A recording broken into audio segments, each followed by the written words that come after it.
Hello, magandang umaga sa ating lahat dito sa Montreal, ating mga kabayang Pilipino, at magandang gabi dyan sa Pilipinas. At alas 11 na ng tanghali dito yan, sa Pilipinas, alas 11 na ng gabi. Maraming salamat po pala sa mga subscriber at sa mga bagong pasok sa ating channel, at pakivisit po ang ating mga old videos na nagawa ko na ng content para mapanood nyo yung mga magagandang lugar dito na nagawa natin ng video sa Montreal.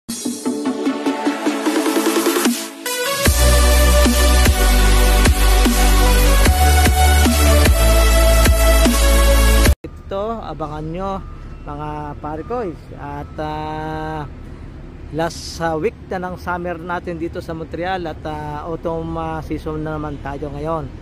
At abangan nyo ang ating gagawing mga content, at papasyalan natin ang mga magagandang lugar dito sa Montreal during fall season.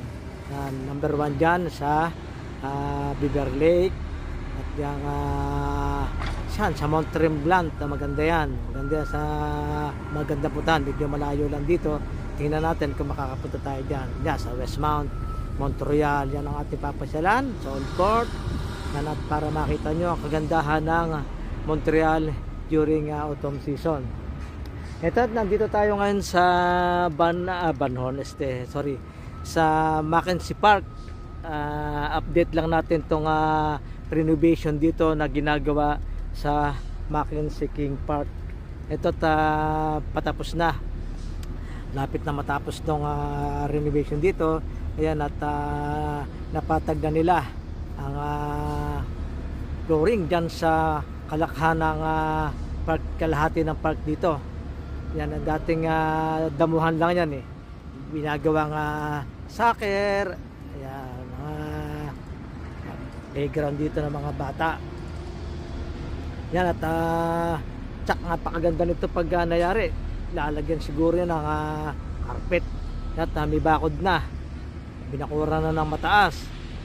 Tapos nilagyan ng malalaking ilaw. Ayan ang ilaw, ang taas-taas, lalaki, palibot.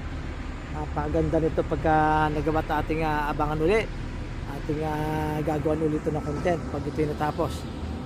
Tsaka malapit na, ating iikutin yan mga pare ko. Ikutin natin para makita natin ang mga ginagawa nila dito. Yan ating titingnan.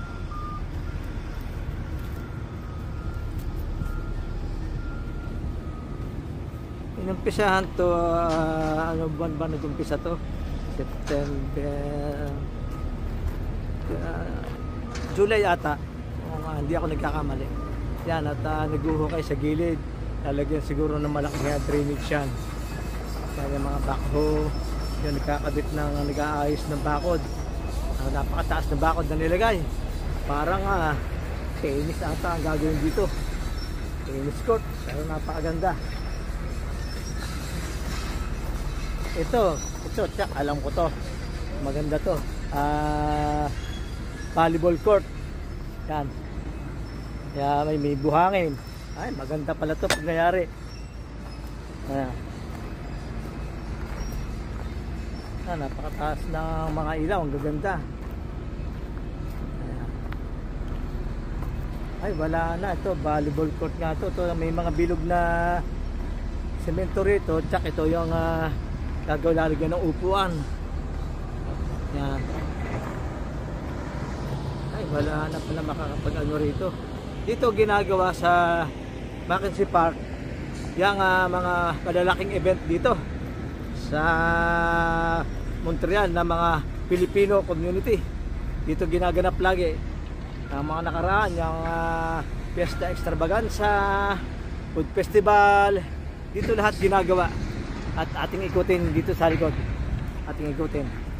Mas maganda rin sa harap. Tingnan natin. Yan, ito naman yung basketball court. Matagal na to dito. Yung basketball court na to, talagang ginagamit to dito ng mga kababayan nating kabataang Pilipino. Dito sila naglalaro. At maayos pa naman. Maganda pa naman ang flooring niya. Makinis. ayos ang pintura. Ayan, malapit tayo dito. Ayan, at yan, ito may mga bilog-bilog din dito na semento. Lalagyan siguro to ng table at saka upuan. Yan ang itsura. Napakataas na ilaw na nilagay. Napakaliwanag dito sa gabi. Yung ilaw niyan solar yan eh. At napakakinis ng pader. Yan, nakinis pader yung flooring. Yan. At patuloy silang gumagawa ngayon. At talagang paspasan ang kanilang pagtatrabaho. Ikot pa tayo doon sa kabila. Ayan, at nandito tayo sa kabilang side. Yan yung tsura niya. Dito mataas din ang bakod. Yan sa magkaharap na yan. Talagang pinaganda ng husto yung field na to. Yan, at patuloy silang magpipison at talagang pinapatag ng maigi. Ayan, napakaluwang nito mga parikoy, napakaganda. Yan, at patuloy nilang kinikinis. At susunod na sasapinan na naman nila yan ng magandang carpet na parang damo ang nakalagay. Yan ang gagawin nila dyan.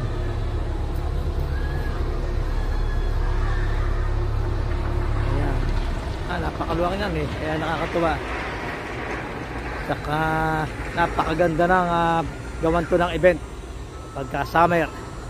Matutuwa ang ating mga kababaeng Pilipino rito. Yan, ito yung plano. Yan. Yan o, terrain multipurpose sports complex. Yan, ganda. Yung palang pinaka-finish na yan. Lalagyan nga ng carpet sa kulay green. At napakaluwang. At may swimming pool pala yung sa likod. Doon sa likod ni Dr. Jose Rizal, may swimming pool. Wow, napakaganda pala nito. Yan, at patuloy silang papatag ng flooring.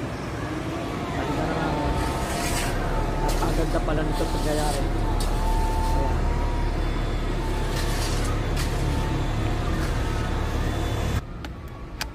Ito, naka-ready na pala dito yung, ito siguro yung panlatag. Naka-ready na. Ang dami. Ayan. Ito yung panlatag na carpet dyan na gagamitin. At nandito nakatambay na sa gilid ng kalsada. Ay, nako, ito nga. Ilalatag na to. At ating babalikan tumaas ang araw. At ating ibablog kung paano sila maglatag nito. At saka truck ang ginagamit nila rito paglalatag.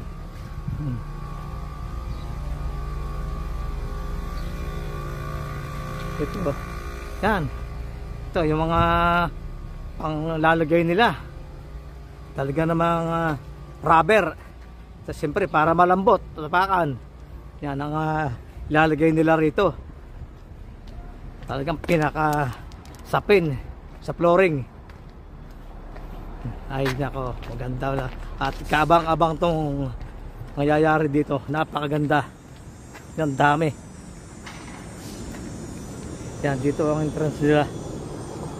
Ayan.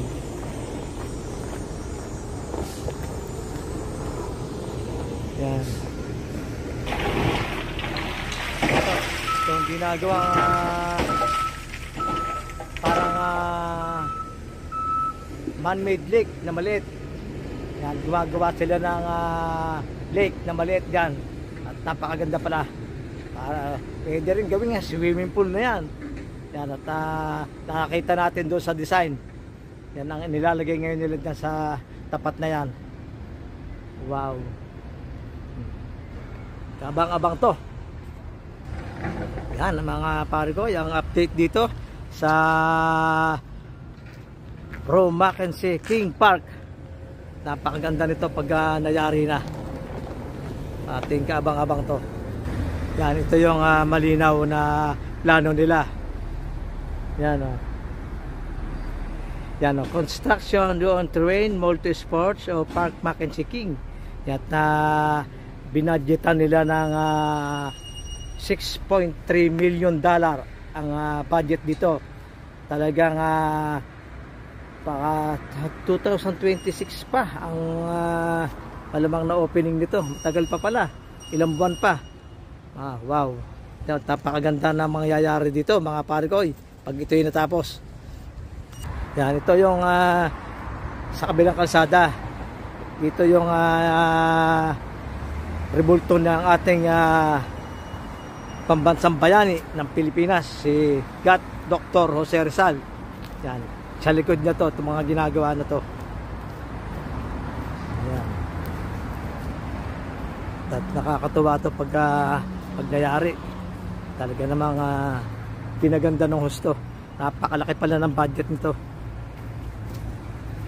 6.3 million. Wow. Yan, ito yung rebulto ni Jose Rizal. Ayan. At maraming kalat Yan ang rebulto ni Dr. Jose Rizal. Nandito sa Park Mackenzie King, Montreal. Okay, hanggang dito na lang mga pare ko. At samahan nyo akong muli sa mga susunod nating video.